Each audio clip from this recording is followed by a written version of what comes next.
Okay, can everybody see my screen? Wonderful. I see some new faces. You know, when you're presenting, it's kind of hard to see the list of people, so please interrupt me. I see Dr. Meyer. Okay, for those that don't know me, my name is Amber Freed. I founded SLC6A1 when my child was diagnosed in 2018. And our mission, sorry, is to raise awareness and fundraise to advance scientific research that will ultimately result in a cure. Sorry, one second. I'm not sure if it's recording. It is recording. Okay.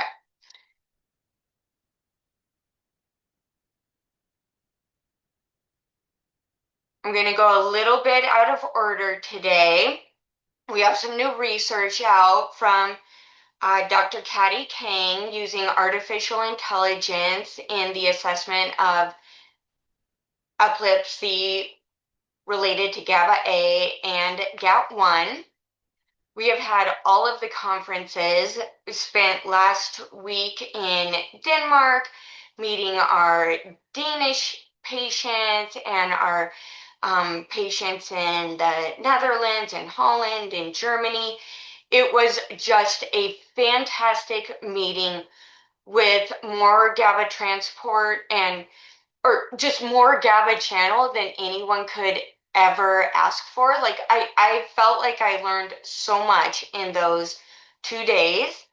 And our European patients are just the most lovely, amazing people anyone could ever ask to be fatefully brought together with. We just got back from ASGCT, lots of talk about SLC6A1 and the gene therapy and gene therapy in general. Next week is Yael Weiss's RAD conference. I will be at that. SLC will be at the World Orphan Drug Conference and Bio in June.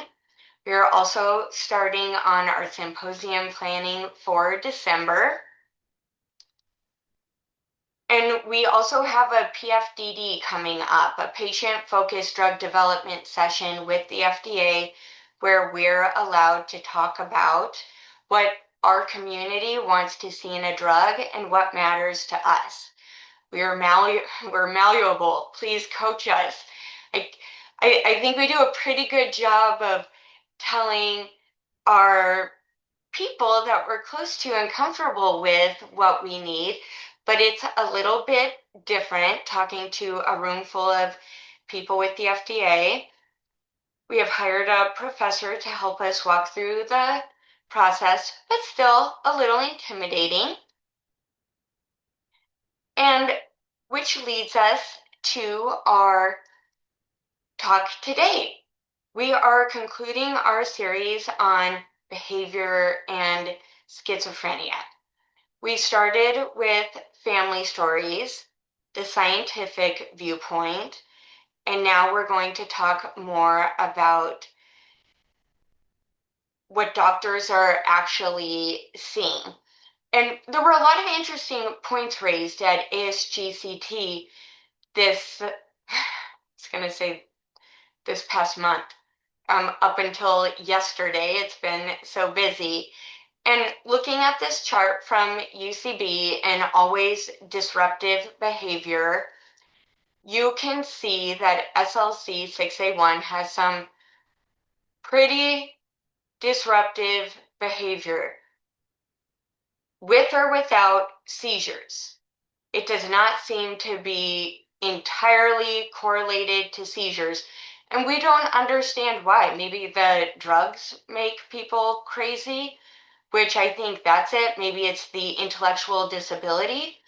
But what I can tell you, and I would love for, sorry to call you out, Mike, to chime in on some of this, it's impossible. It's just absolutely impossible. Here's another chart showing our always disruptive behavior, and you can see here that SLC6A1 is pretty bad. And I'm saying it's pretty bad with a little side note story. I hosted a reception for Dennis Lal like 2 weeks ago, and we had SINGAP families come over. We had a lot of rare disease families, a lot of scientists, and one SINGAP dad and his son came over, and they walked in, and I went and gave them a big hug, and the little kid grabbed my hair like so hard, and he had me like this, and of course I know better than just to walk up, and it was 100% my fault. But it did take like 4 adults to help this kid release his hands from my head. And after the reception was over, the dad came up and he was like, "Oh, Amber, thank you so much. We had such a great time." And I am not exaggerating this story. He had beads of sweat like just coming down his face, and he was like very winded. And I'm like, "Oh my God, Peter, it looks like you had the best time." We as parents can joke about that, but clearly he did not have fun. He did not get to eat. He didn't really get to talk to Dennis. And Mike Graglia is on, who is joining us from the SINGAP community. But Mike, maybe talk about just quickly what your reality has been in the past, I guess, month. Thanks, Ember. Yeah, before I say that, I think what I've learned listening to Amber and comparing notes is that it feels like their kids are higher functioning than ours in terms of their cognitive abilities, maybe. And they are, and I refer to our children this way, so I'm not making fun of SLC kids, little terrorists from earlier on in life. Whereas our kids seem to go full nut job right around pre-puberty. So what I tell parents is 0 to 5, they're cute and you're helping them. 5 to 10, you're going to struggle. 10 plus, all hell breaks loose. And I feel like all hell breaks loose a little earlier for SLC kids. But for us, my son Tony is 12. All hell broke loose about 2 years ago on schedule, and we were hanging on by a thread.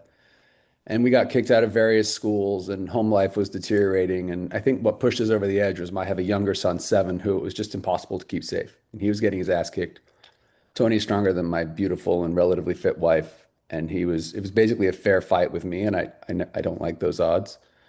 So 5 weeks ago, we had to put him into a residential school in Kansas because there were none that would take somebody who had epilepsy and behaviors and psych meds and needed around the clock care. So that's just the reality that we're in, and it sucks. But I think we're neck and neck, as you saw on those charts Amber was saying, with SLC, not in the early years, but I think a 10 plus on just crazy making behaviors. And I think the only thing that maybe mitigates them for most of our families, because we have a highly heterogeneous phenotype, is the kids who are severely physically impaired, severely hypotonic, can barely walk, they can only kick so much ass. But our kids who are ambulatory, I've got stories of, teenage kids scaling fences, wearing nothing but a diaper, running across streets, and single moms chasing them, hoping to God one of them doesn't get hit by a car. I think the burden on our families is consistently underestimated by virtue of families just absorbing it and being too tired to tell these stories. Um, I don't want to talk too much, but Yes. those are And my thoughts. normalizing it, like just normalizing that your your kid pulls off half of your dress during a normal child's piano recital, and it just never ends. But we find ourselves in this Venn diagram, stuck between neurology, psychiatry, and other specialties. And we're just such a different disorder than diabetes, where you go to the doctor and you're like, "Oh, okay, you have diabetes. Here's your plan." So we leave and we're just kind of ping pong balls. And so today we're here, and Dr. Demarest is going to lead the conversation. And if you wouldn't mind to begin with introductions, because we do have new people on this call that have joined for the sake to talk about psychiatry. Yeah, thanks, Amber. This was a big topic at the last SLC6A1 family meeting. I I can't set up the discussion any better than Amber and Mike have already done so, and so we'll jump into talking about sort of clinicians' perspectives around this. Um, Amber, is Marie also doing some slides? I just want to make sure I get the right flow of events. You want us to do She is. intro first, and then she'll do her slides? Yep, Okay, that's perfect. perfect.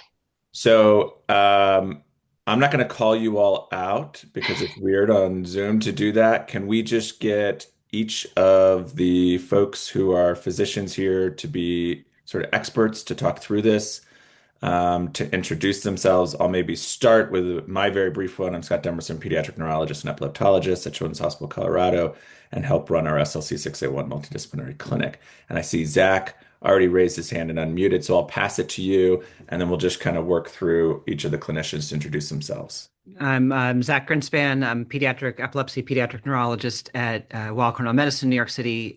We see SLC6A1 through our research clinic, and then also clinically, patients have been coming to us because of our expertise.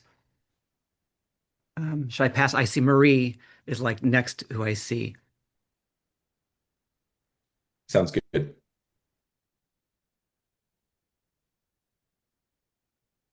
Sorry, navigated away from the microphone. My name is Marie Varnet. I have been lurking on these meetings for a while, but I recently, almost a year ago now, graduated from University of Texas Southwestern, and I did my residency in neurodevelopment, and now I am at the University of Colorado. I'll just make a little comment there that Marie lives only in that middle of that Venn diagram, right? Like neurodevelopmental docs are very rare, and they do developmental pediatrics, which is mostly behavioral focused, and they do neurology. So she really actually is one of the few that live right in that space. Pam, I And see you also. Oh, sorry. Go ahead, Marie. I was going to say we should have David introduce himself as well, because he's the other one in the very middle of the Venn diagram. Yeah, Yeah, I can perfect. go really quick. Hey, everybody. I'm Marie's understudy. I'm David Olson. She was my senior. I'm finishing up my residency in the next year at UT Southwestern and kind of learning all about this for the last 6 months and also in this space of behavior and neurodevelopment. All right, thanks. I'll go next. I'm on my phone. And I continue to not be able to figure out how to get internet for work at my home. So I apologize with it's weird on my phone. But anyway, I'm Pam McDonald. I'm at Children's Hospital Philadelphia. I'm a child neurologist. I do epilepsy and neurogenetics. SLC6A1 found me several years ago, and now it's my area of expertise. I'm a part of our engine clinic at CHOP, and then as of July, we're starting a dedicated SLC6A1 clinic. And I'm not an expert in the behavioral part of things, but I am working hard to recruit one of our behavioral neurologists to agree to be our like SLC6A1 person, who also does a lot of video visits. And she's already seen two of my kiddos, and I'm hoping to like get her super interested. And so, we're getting around the corners of the things that are, to provide the care that our families really want the most. So I'm very excited for this upcoming year. Thanks, Pam. Thomas? Hello, all. My name is Tom Priolo. I'm a child and adolescent psychiatrist over at Jersey Shore. I actually had an invite from one of the family members here today, so I'm happy to join. Thank you. Thanks for being here. Who do we have left? And Amber, help me out. Okay, yeah, Trent. Yeah. My name's Trent Myers. I'm a child and adolescent psychiatrist as well. I am at Children's Mercy in Kansas City, Missouri. SLC6A1 also found me. I was invited by a family member of a child that I treat. And I've been on one of these meetings before. Usually my clinic schedule is a little busy and doesn't allow me to join, but I took PTO today, so I'm able to be here and happy to do so. Excellent. Thanks. And Dr. Jimenez? I'm sorry, I was in the middle of typing and doing other stuff. Hi, everybody. Andres Jimenez. I'm an NDD specialist and a developmental neurologist at both Baylor and Texas Children. So I work on the peds and on the adult side. I see a lot of the precisely the behavioral and developmental needs for most of our kids with developmental and epileptic encephalopathies at Texas Children. So I do a lot of the care for the SYNGAP1 children. I see a few of our SLC6A1 folks who have been trickling in as well, and a couple of other conditions. And I do the same on the adult side as well with those who have transitioned over. I lurk on some of these invites, but I'm happy to be here and listen in on some of the exciting stuff. thanks for joining us. And then I think Dr. Rogowski is maybe our last one.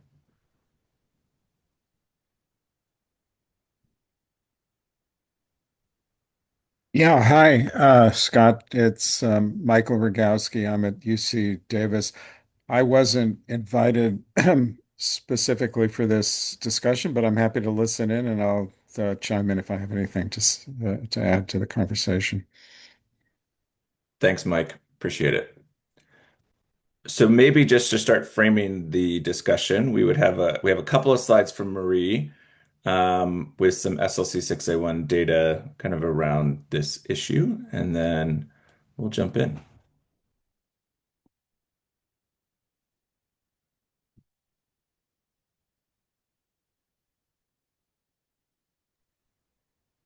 Okay.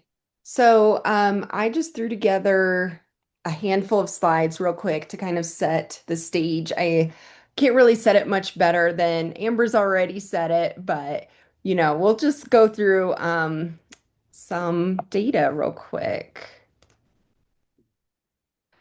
So these are a few previous studies that have come up in the past using specifically behavior assessment tools. So there was a study in 2022 using the child behavior checklist, which is a measure of obviously behavior with 25 individuals with SLC6A1. They reported that caregivers using these checklists, about 92 to 100% of them, reported oppositional and attention disorders.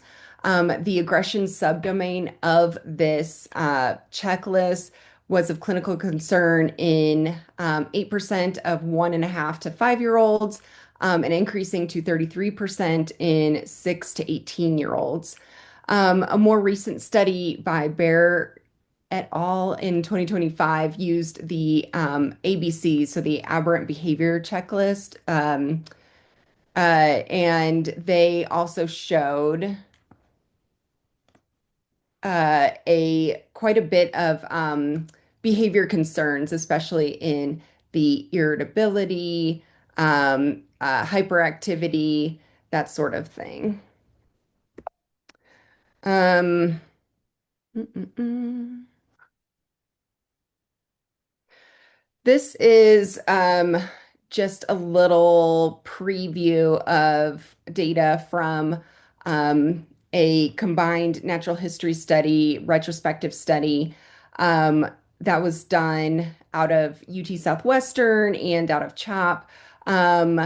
We had enough information on 59 individuals with SLC6A1 to take a look and kind of break down by report their behavior. And we found that 78% had what we could call maladaptive behavior and could break it down into tantrums, low frustration tolerance, aggression, etc. Tantrums, meltdowns is, carries a lot of the maladaptive behavior, but aggression is very much a concern. It is interesting to compare the I took a look at the aggression rates in SLC6A1 compared to And I felt like the best comparison at this point was aggression in autism of any cause.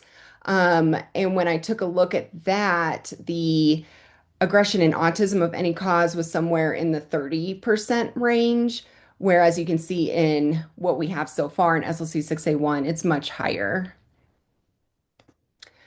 So this is a preview of another project we've been working on for our disease concept model. So a disease concept model, in case you're not familiar, is basically a process of interviewing caregivers and clinicians who take care of kiddos with a certain disorder, and obviously in this case, SLC6A1, and using specialized software to help code these transcripts of the interviews so we can really get a good picture of what caregivers are talking about, what their concerns are.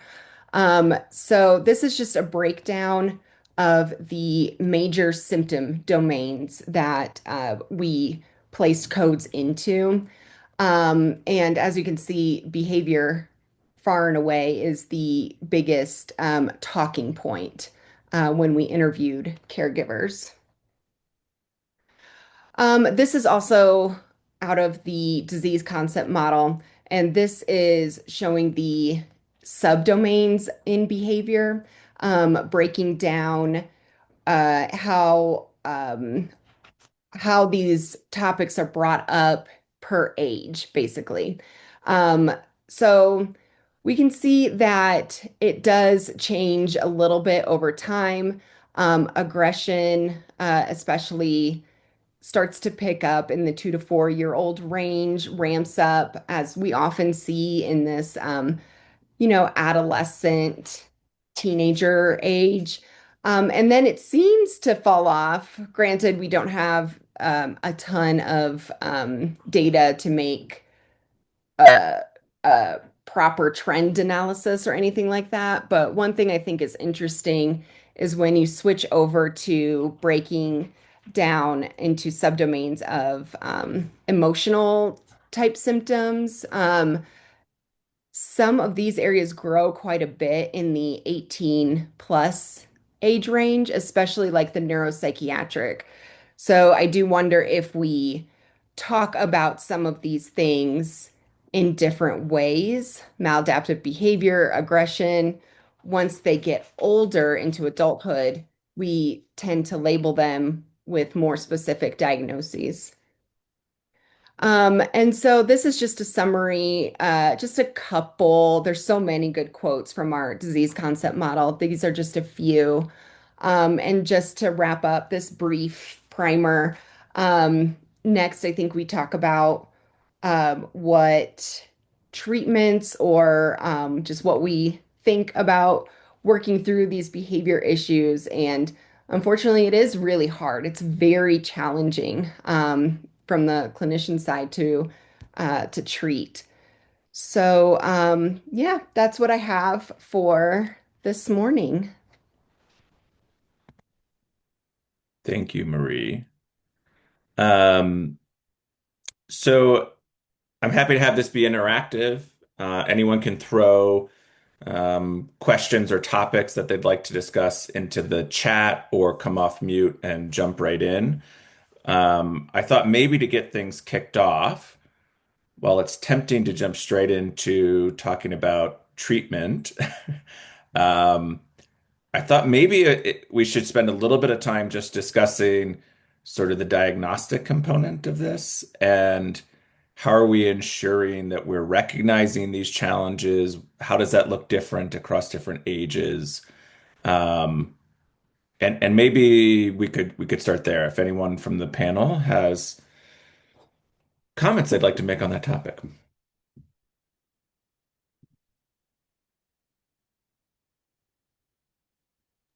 I'm happy to chime in like the process with us and sort of the limitations. At Chubb, we're very fortunate, also just being in Pennsylvania and how insurance works. Like if you come in with even just like speech delay alone or any seizures or anything, we're already sending genetic testing, and we have, like many of us here, a dedicated clinic with amazing genetic counselors. And I think I saw Laina here. I wanted to give her a shout out. Laina Lusk is my fierce companion for SLC6A1 everything. And we have this amazing group of people. So the diagnosis, I think, with us at SHOP, it's really quick. I know in the beginning, several years ago, when I was joining these meetings, part of that was the diagnostic odyssey of getting SLC6A1 diagnosed. And I think now, I just saw an 8-month-old who was picked up several months ago.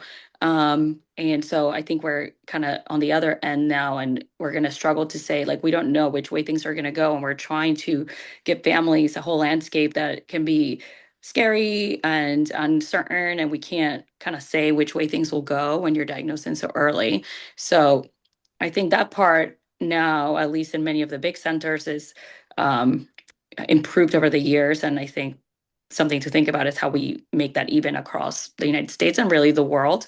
The second part, though, is where I think most of us child neurologists, certainly we're aware of what comes with it behaviorally and what kinds of things we're going to manage or not. And I'm already first visit, depending on age, of course, but sending them for autism evaluation because it takes like 9 months to get in. And I'm already thinking about ABA, behavioral, et cetera, and like, where can I find a psychiatrist or a developmental pediatrician at CHOP after 3 years old? They don't see them. So, I think for me, that has been the biggest barrier. I was excited to see there's a psychiatrist in New Jersey, so it's not too far. I'm taking notes here. Nice to meet you.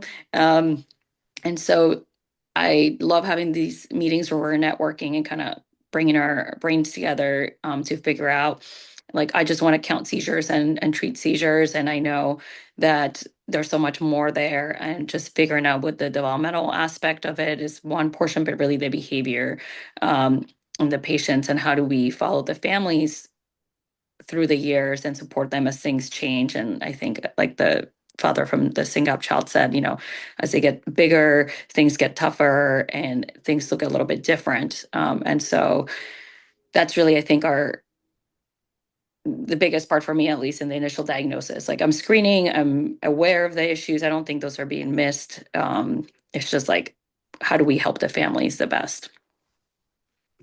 Yeah, I think that's a critical one of just getting into the right types of doctors. So, several of us are neurologists, and as neurologists, we tend to not be comfortable actually with the behavioral management component. So we need friends along the way that are comfortable in that piece of it. And that could be a developmental pediatrician, it could be a psychiatrist, it could be a neurodevelopmental individual. And getting those either integrated into our clinics or have good referral pathways that allows folks to get in. Critical But point. how should we think about it as a patient? Even, I don't know of any SLC family that I would say their kid has just like great behavior. And not a single one. And when someone goes into the office, how do we tell them, like, these are who you need to be under the care of immediately? And also, I'm going to say this very directly, but we don't know which way it's going to go. Chances are you're going to have some pretty bad behavior. And when and how do we treat that? Because there's one thing I could go back and tell my old self. Like, I remember one low point when everyone's like, did you think of this? Did you think of this? And everyone's like, no, you need to play meditation drum beat music and light candles. And so I was at a candle store and there was a Luke Bryan candle. And I was like, you know what? Luke Bryan has good music. He's got to have a good candle. Like, this is it. Obviously, it did nothing. I think, though, everyone's afraid to medicate too early. And if I could go back to my old self, I would be like, medicate as soon as you can, just to improve the family quality of life.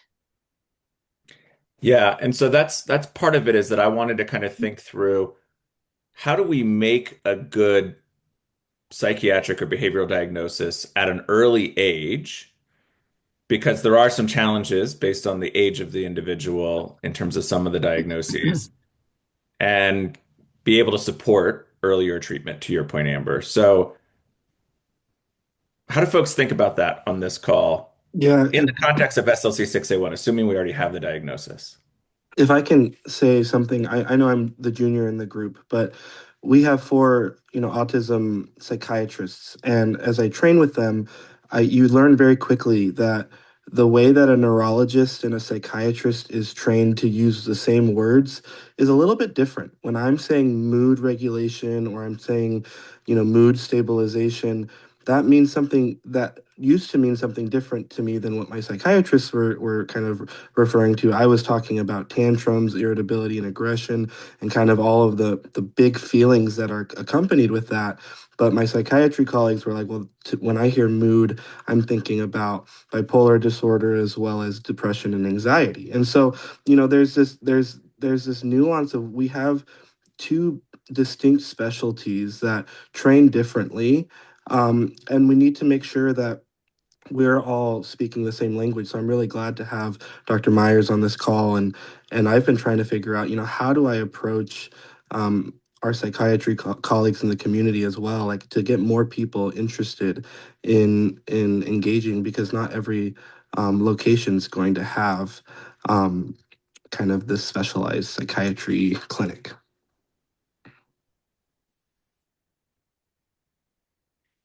Yeah, I might be able to add a little bit here too. Yeah, because I think you're right. The way that we get trained is very different, and something whenever I expand their definition a little bit of mood dysregulation, especially in child psychiatry, because I mean that I conceptualize it very similar to the way that you do. And so, I think the way that we diagnose psychiatric disorders now is going to be very different than how we diagnose them 50 years from now. I mean, 50 years prior to now, it was very different. So sometimes we get too reductionistic in sticking to these diagnostic criterias. And so I think if we kind of, just expand our definition a little bit and be more comfortable with the gray zones, that can be helpful in these situations. One conceptualization I found to be kind of helpful is with that autism diagnosis. I think kind of the earlier that we can get that, the more services tend to open up. Medications can be very helpful, but they are very rarely the whole picture. So if we can get early services like ABA therapy, I mean, that can just be extraordinarily helpful. Even though I think ABA therapy is much more challenging in SLC kids than the typical autism child. But it can definitely augment some of the medication. We have an ABA specialist on the call. Stavros, sorry to call you out, but I just did. It's all right. I can definitely attest to everything everyone is saying. I'll just give my 2 cents, and I know I'm like low man on the totem pole here. So thanks for the invite. But yeah, I'm working with a kiddo, 12 years old, actually, about to turn 13. And his name's Everett, and I have permission to talk about him, so I'm not violating confidentiality. His mom's actually on the call. So I would say my experience, especially providing ABA to Everett, is definitely very challenging. The statistics that Dr. Varnet put up, definitely accurate. If I had to like kind of estimate them, that's probably where I would put the numbers around there. So I would say my experience with Everett, like, because I've been in severe behavior, that's my specialty for like probably over 20 years now. And with Everett, and I'm assuming from what I hear from the stories, other SLC kiddos, all my other clients have had similar behaviors, but Everett just seems to be like at a number 11. Like if everyone can get to a 10 at their worst, like he'll go to an 11. And I've noticed some things like it's usually around food or being denied access or stuff like that. My only other experience with a kiddo being so hyperfixated on food, leading to aggression, leading to these long outbursts, was Prader-Willi syndrome. I mean, I've worked with really severely aggressive autistic kids. I've never seen the level of intensity and just how committed Everett is to the tantrum or the behavior. So my experience basically is pretty similar to what everyone is saying. I will say, and I'm not a medication guy, but I definitely think medication is the route forward. I've seen it with Everett. He's had different combinations of medications. Some work right away and then tapered off. Some are like what he's on now is I think working better for more long term. But the only thing I just want to add, and I'll stop talking, is like you can consider the behavior component almost like the boots on the ground. We're good at trying to change behavior and build skills, but we're also really, really good and well trained in taking data. And a lot of times we don't know what to look for. So, a medication will be prescribed, and they'll say, okay, this is supposed to reduce aggression. Well, what does that mean? Like, is it supposed to eliminate it? Is the intensity going down? Is the duration going down, et cetera, et cetera? So you can work with us to kind of create an operational definition to see, okay, here's what the medication is supposed to do. Let's track it this way. This is what definition of reduced aggression is. And then, if it works, we can see it working. But we all have to be on the same page about that definition and what we think the medication is going to be. And same thing with the parents. And I don't know if I'm allowed to share. I just want to share a graph really quick. I'll try and we'll see. But it doesn't look like it. You have permission to share like through the Zoom. Okay, let me see if I can. If not, I'll just describe my graph.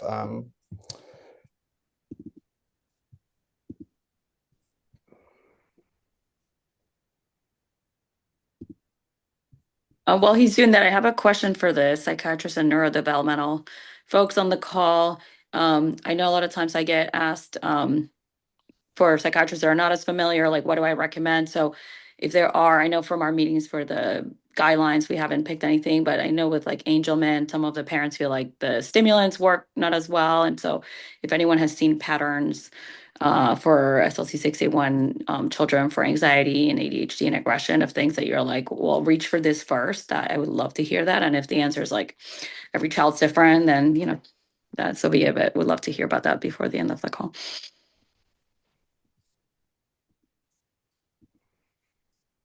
Any luck? I'm having trouble sharing. I'm sorry. I'm not like the most tech savvy person. But basically, so what my graph showed is pre and post medication of the IVIG treatment that Everett's currently getting. So if you look at both sides of the graph, the average rate of behavior is not exactly the same. There's like a 0.5 difference. One's 3 and one's like 3.5. But on the one side of the graph, after the IVIG was implemented, the actual variability of the data is shrinking. So before the medication, it looked like one of those earthquake seismograph, like going off the charts. And then after the medication, the average is exactly the same, but the variability is starting to decrease. So it's still about 3 times per hour at severe rate, but it's not like one day it's 0, one day it's 14. It's like yesterday was 3, tomorrow's 5, the next day might be 3, and it just kind of keeps going back and forth in that. So long story short, if the doctor asked me, hey, what's the rate of aggression? I would say, oh, it's the same since before he started IVIG. But in reality, the behavior is it's way better, even though it's occurring at the same rate. So if you give us definitions and guidelines, we could definitely help you. And I think it'll provide a little more support if the medication is working or not. And then, of course, we have all the anecdotal stuff, but we'd like to rely on the data above all else. Maybe Zach and then Dr. Myers. Thanks, Scott. I have a couple of comments to make, and I'll try to be efficient with them. So a few reflections on what I'm hearing. One observation that we hear from multiple DEs and multiple genetic conditions is that behavior is a big component. I mean, with SYNGAP and SLC6A1 are big ones, but we hear it from others as well. But we also hear similar from the non-syndromic autism. I mean, they don't often come to our clinics, but once in a while they'll come in for like, is there an etiology? And we know that there's a very large world of these aberrant behaviors in kids who have, some of whom have impairments in other domains. And so I think one question is, should we be using the same toolbox in syndromic versus non-syndromic autism? I mean, in my mind as a neurologist, it's like clonidine is like very easy. And then you start thinking about stimulants and and SSRIs. I don't love starting SSRIs, but they're always there. And then like the harder drugs or the harder, when you start thinking about antipsychotics and those side effects, IVIG seems like very far down a pathway, for this child, if other stuff hasn't worked. And so I think that's an open question. Like, do we need to make up our own playbook for SLC6A1? Is there a genetic autism playbook that's different than the non-syndromic autism? Or is it just one playbook?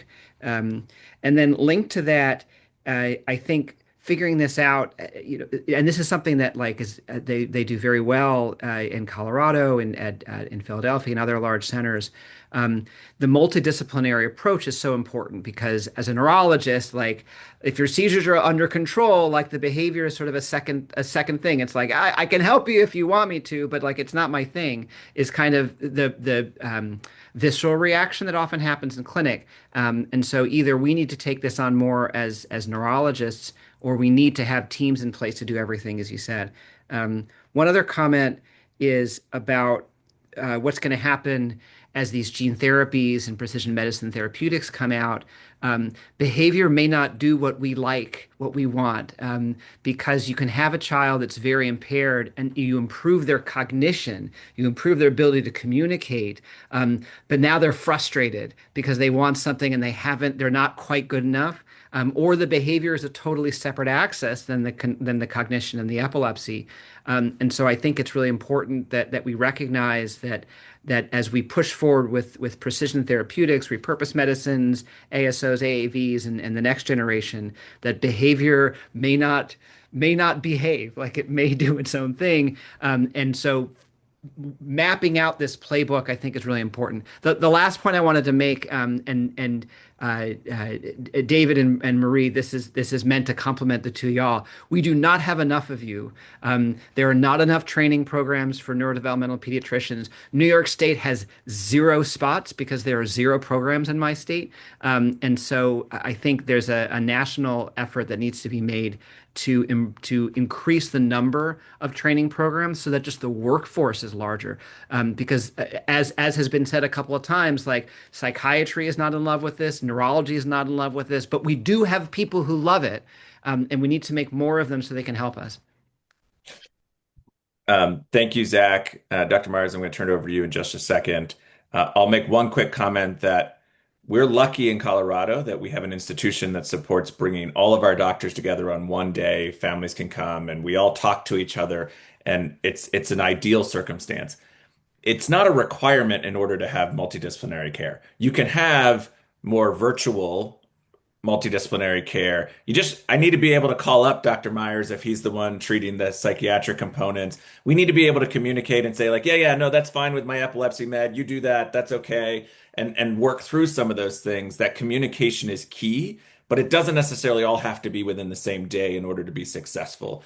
But if we don't have some sort of collaboration sorted out, it's easy to just not be able to facilitate that communication in a way that's effective. Dr. Myers, please. Yeah, no, I just want to, reflect that 100%. I think that collaboration is key. And, the philosophy that I try to have in these situations where, where it's like there's not a ton of evidence to guide the treatment. I mean, there's some out there. I did a research or just like a literature search last night to make sure I was up on everything for this today.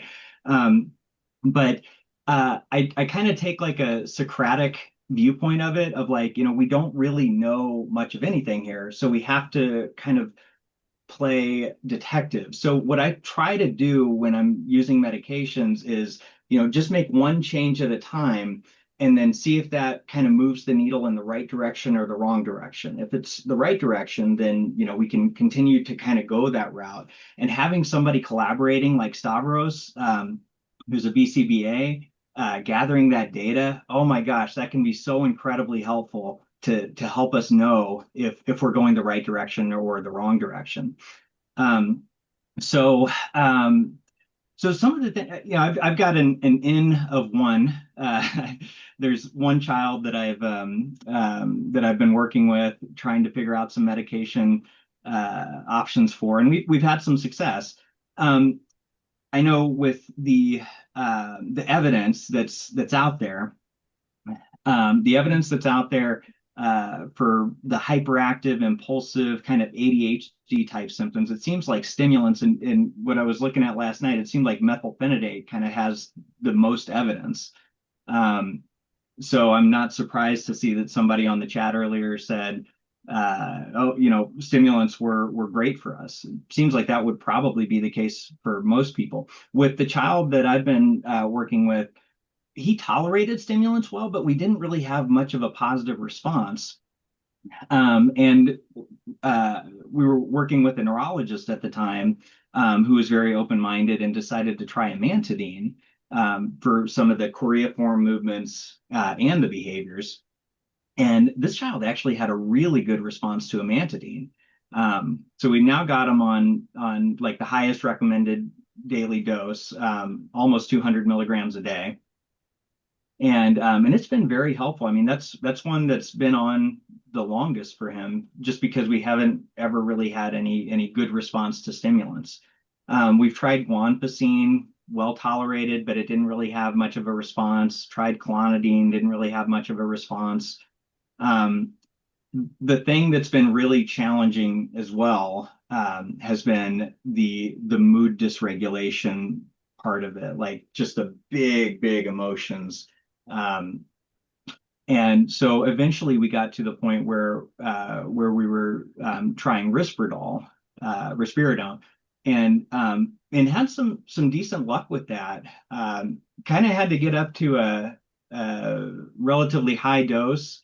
I think at one point we were up around 3 milligrams total daily dose, kind of in split doses throughout the day. But then, we weren't getting quite as much response from that, and there were some other issues going on. So we were kind of cross titrating with Abilify, and I've had some decent luck with that as well for some of the aggressive, irritable, mood dysregulation behaviors. I know those medications have a decent amount of evidence too. And that's why I think it can be helpful to just kind of conceptualize this from just like an autism standpoint, but also know it's like autism, but different. Yeah. Like autism, but you're going to have to go outside of the box a little bit. And Risperdal and Abilify also have the most evidence in autism. We did have this child. We have him on a very low dose of escitalopram and SSRI as well, and it seemed like it was kind of helpful at first, but then we're kind of like questioning, is it really helpful or not now? So that's one that we're still kind of wondering. And I saw in the behavior graphs that Maria was presenting that it's anxiety, and it's not a huge part of this, it seems like. So but sometimes that can look very different in children with autism. The other thing too, just from a medication standpoint, we did try Qelbree viloxazine, which is a non-stimulant for ADHD. It's similar to Strattera or atomoxetine in that it's a norepinephrine reuptake inhibitor or a norepinephrine transport inhibitor. We had some decent response to that at first, but then, and this is a weird thing that I haven't really seen with any other kid. There was a good initial response, but then over time, it seemed to be really making things worse. And then we stopped it, and the behavior got better after we stopped it. So that was like an interesting thing. And I've heard that there was another family, SLC family, who tried the same thing and had a similar response. So I don't know what's up with that with the Qelbree, but just kind of an interesting thing. Thank you for that, Dr. Myers. Dr. Varnet, I was wondering if I could get you to maybe reflect on a few of the things he said and what you've seen across sort of a variety of patients at two different institutions. And I saw you nodding along, and it felt like you could reflect on maybe how often you're seeing some of those things play out in other patients. Yes, thank you. Several things I want to reflect on. First, I can't plug highly enough talking to a BCBA like Stavros, because it was my conversation with Stavros that really opened up what unpredictability really means for kids with SLC6A1. So I really appreciated that conversation. So I recommend highly talking with your patient's BCBA if you can. And Zach had asked about kind of a syndromic autism playbook.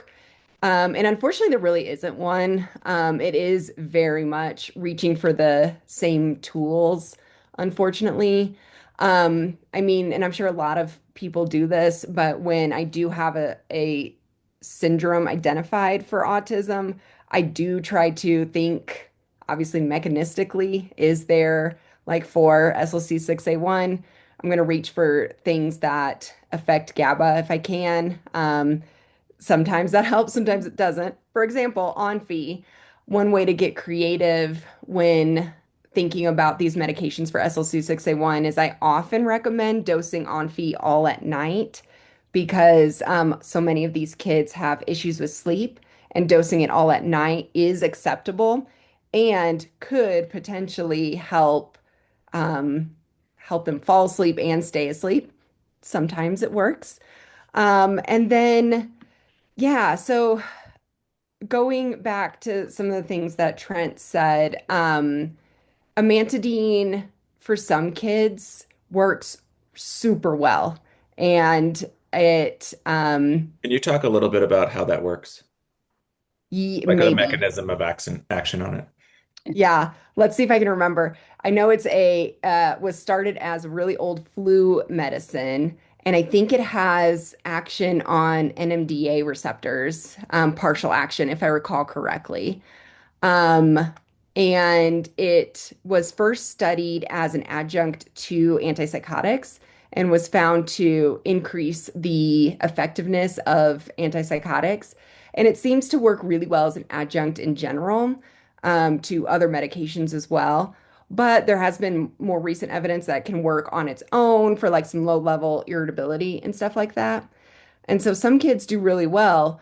And it seems like they do well for a while and then it doesn't work as well as it used to. So I really hope that doesn't happen to Trent's patient, but just keep that in mind that that's one pattern we've seen before, unfortunately. As far as stimulants, some kids, I always think stimulants are worth a try if it's felt that there's a lot of like inattention, hyperactivity, that sort of thing, because they're so easy on, easy off. However, kids with autism in general and with SLC6A1 and specifically are more susceptible to those irritability type side effects. And we even had one kiddo who just became even more perseverative on certain things. And so because she became more perseverative, she couldn't break off of those thought patterns and um the behaviors ended up getting worse. Um SSRIs, pretty similar thoughts like in autism in general. Kids with autism are more likely to have side effects. They're more likely to have irritability, hyperactivity, sleep disturbances, all of those things. They're usually worth a try at some point if we're seeing signs of anxiety that's not necessarily autism, which can be hard to separate. But yeah, unfortunately, they're not the best. And yeah, that's unfortunately the kind of summation of all of this is there's lots of things to try and you should go through the whole gamut because you never know what might work for that one individual, but there's not a really good medication so far to reach for that I would recommend trying with everyone with SLC6A1. Thank you, Marie. Mike.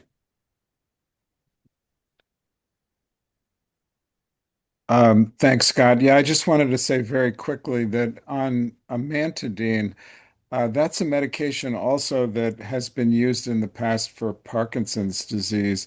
And I believe one of the proposed mechanisms is that it enhances dopamine release and blocks dopamine reuptake. And that's a similar mechanism to some of the stimulants. So we heard earlier that, and I think one of the parents had commented that stimulants were particularly useful. So you might think of amantadine in that same category and try conventional stimulants like methylphenidate or amphetamines. And amantadine may have a mild stimulant effect as well.